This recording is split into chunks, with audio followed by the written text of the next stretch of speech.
Peter, a hard 4-point against playoff chasing Rochdale this afternoon. First and foremost, what did you make of the performance? Before I touch on that, I wanted to say a massive congratulations to our women's team.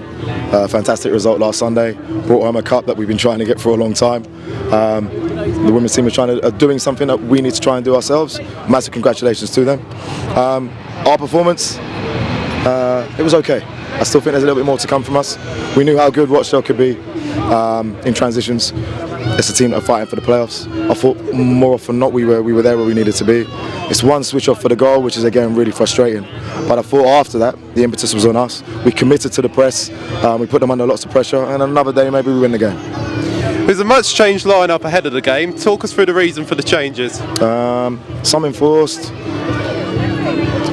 It's strange, we've lost 20 goals in our two strikers not being available. Tristan got sent off, Shawnee's had a bit of an accident so he's out for a little while.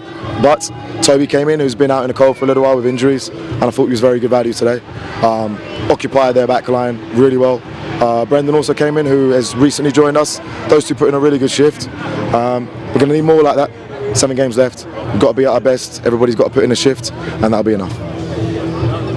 Seemed we were the better of the two teams, certainly in the second half, but also after their goal. What changed that gave us a bit of resurgency to find an equaliser? Yeah, again, as I was saying, we were a bit tentative in the press because we know how good they can be. They're fluid in possession. But once we really committed to the press, and I mean maybe 35 minutes in, we really committed. Everybody understood what was needed. We started to win a few more knockdowns. We started to have a few more crosses in the box.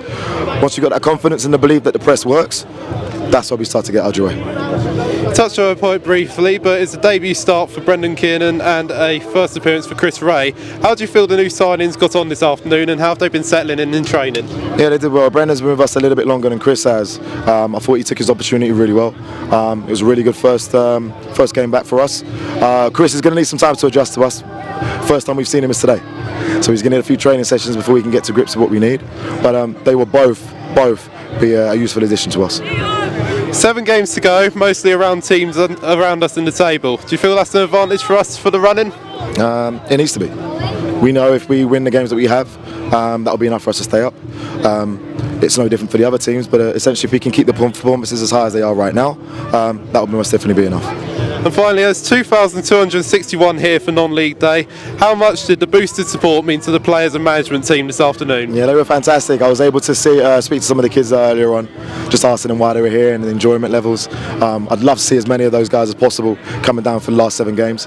But it was massive. The support was amazing, especially when you get to the last 5 or 6 minutes of the game and we're going up that hill. The roar and the cheer of the crowd is enough to get us going back up the hill again. Thank you, Theo. Well done today. No worries, thank you.